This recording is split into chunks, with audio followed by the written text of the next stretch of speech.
அது கிடைக்கலப்ப ஆதிச்செல்லூரை பத்தி நம்ம எழுதணும் அப்படிங்கும்போது என்ன எழுதலாம் அப்படின்னு சொன்னா, ஏன்னா ஆதி நித்த நல்லூர். அப்ப ஆதிச்சநல்லூர். அப்ப ஆதி அப்படின்னா முதல் முதல் அப்படிங்கிற மாதிரி வரும். அங்கே பார்த்தீங்கன்னா முதலாமுடையார் சாஸ்தா அப்படி ஒரு சாஸ்தா வரும். அது முதல் அப்படின்னு சொல்லி வரும். அப்ப இது எல்லாமே வச்சு பார்க்கும்போது இதுக்கு வந்து இதுல வந்து அங்குள்ள செவிவழி கதைகள் கூட எப்படி இருக்குன்னா இலங்கையோட தொடர்பு இருக்கும். இலங்கையிலிருந்து வந்த மாதிரி ஒரு தொடர்பு இருக்கும். பக்கத்துல குதிரை வீரன்கள், அதாவது கொற்கையில் வந்து 2500 வருஷத்துக்கு முன்னால அங்க வந்து குதிரை இறக்குமதி பண்ண வரலாறுகள்லாம் சொல்றாங்கல்ல.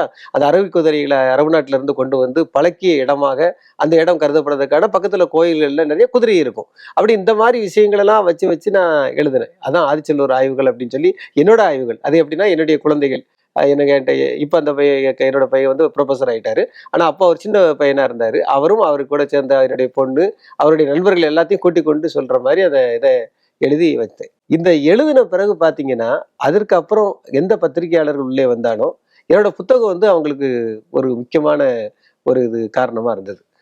அப்படி அப்படி இருக்கும்போது தான் பாத்தீங்கன்னா, ஒரு ஒரு முன்னணி பத்திரிகையில வந்து ஒரு மண்மூடிய மகத்தான நாகரிகம் கீழடி ஃபேமஸ் ஆகிட்டு இருக்கு.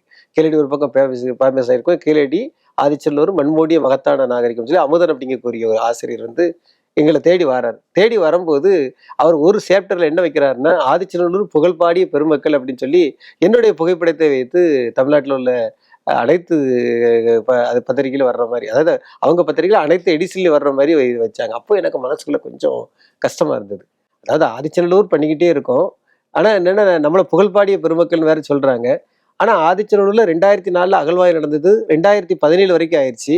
கிட்டத்தட்ட 13 வருஷமும் அந்த அகழ்வாய்வு அறிக்கை வரல. ஆதிச்சநல்லூர்ல ஒரு சின்ன கல்ல கூட யாரையுமே தூக்கி போடல. அப்படிங்கிறதுக்கு நம்ம என்ன புகழ் பாடிட்டோம் அப்படின்னு சொல்லி எனக்கு மனசுக்குள்ள ஒரு சின்ன ஒரு வேதனை இருந்தது.